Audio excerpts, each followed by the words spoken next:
आज आपण चविष्ट आणि झटपट असं बटर पनीर बनवणार आहोत आणि तेही घरात बनवलेल्या ताज्या पनीरपासून. चला तर बनवूया.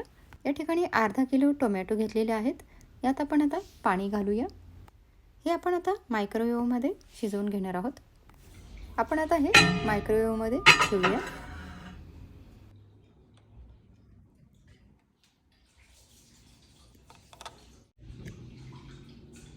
हे व्हेजीचं ऑप्शन आहे, हे दाबायचं. त्यानंतर स्टार्ट दाबायचं. या ठिकाणी छानपैकी आपले हे टोमॅटो शिजले आहेत. त्याची सालसुद्धा सेपरेट झालेली आहे.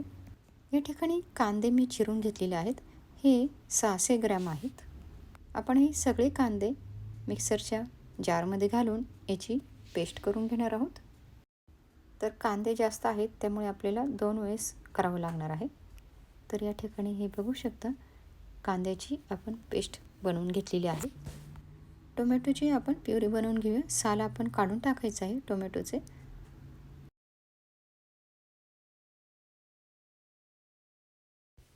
या ठिकाणी मी 1.5 कप काजू घेतलेत.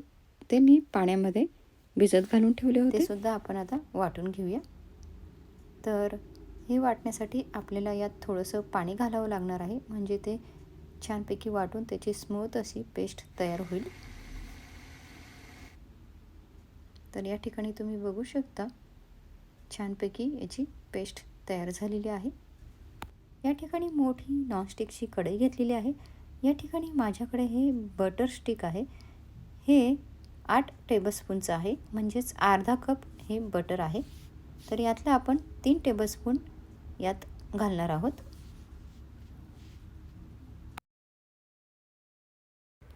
बटर वितळलं आहे. यात आपण 2 मोठे चमचे तेल घालणार आहोत. याचं कारण असं की बटर हे करपायला जळायला लागतं, तर ती प्रोसेस होऊ नये म्हणून त्यात तेल घालायचं आहे. यात आपण 3 तेजपत्ता घालूया. दालचिनीचे 2-3 पीसेस घालूया. हे आपण परतवून घेऊया. यात वाटलेली कांद्याची पेस्ट घालूया आणि ही खूप छान परतून घ्यायची आहे, अगदी तांबूस कलर येईपर्यंत. या ठिकाणी आपली ही कांद्याची जी पेस्ट आहे ती छानपैकी परतून झालेली आहे.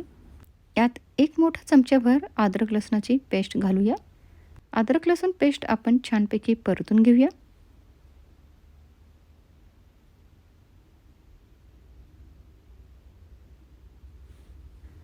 हाफ टेबलस्पून जिरा पावडर.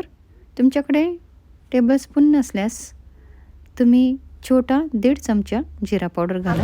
हाफ टेबलस्पून धना पावडर, हाफ टेबलस्पून लाल तिखट म्हणजेच छोटा 1.5 चमचा. तिखट तुम्ही तुमच्या चवीनुसार कमी जास्त प्रमाणात घालू शकता. आपण आता हे छानपैकी परतवून घेऊया.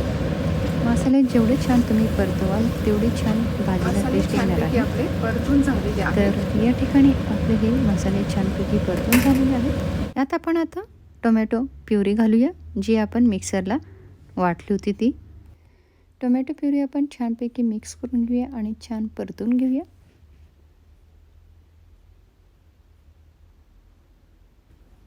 तर तेल बटर बाहेर सुटेपर्यंत आपल्याला हे परतवायचं आहे. तर या ठिकाणी आपले परतून झालेलं आहे. यात आपण आता 2 चमचे गरम मसाला घालूया आणि हा छानपैकी मिक्स करून घेऊया. यात आपण आता काजूची पेस्ट घालूया. हे आपण आता छानपैकी मिक्स करून घेऊया.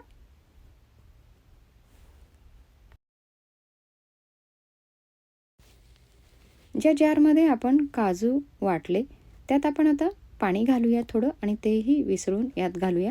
जी खरी गृहिणी असते ती अजिबात काहीही वाया जाऊ देत नाही. आणि आपण आता हे मिक्स करून घेऊया छानपैकी. या ठिकाणी भरपूर काजूचा वापर केलेला आहे, कारण ग्रेव्हीची क्वांटिटी जास्त हवी होती म्हणून.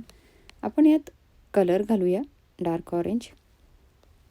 पाहिजे तर तुम्ही तसंही न कलर घालता ठेवू शकता, पण कलर घातला की रेस्टॉरंटसारखी ती दिसते. आणि आपण आता हे छानपैकी मिक्स करून घेऊया.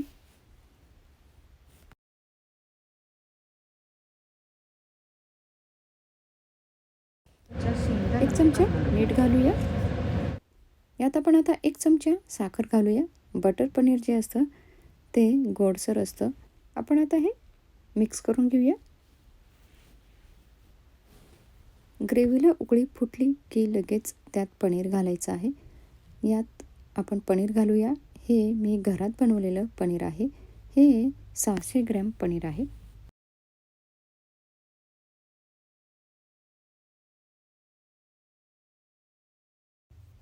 आपण आता हे हलक्या हाताने मिक्स करून घेऊया. आता यात आपण महत्त्वाची मेन गोष्ट घालणार आहोत ती म्हणजे कसुरी मेथी. तर छानपैकी हातावर आपण बारीक करून यात घातलेली आहे आणि आपण आता पुन्हा एक छान मिक्स करून घेऊया हलक्या हाताने.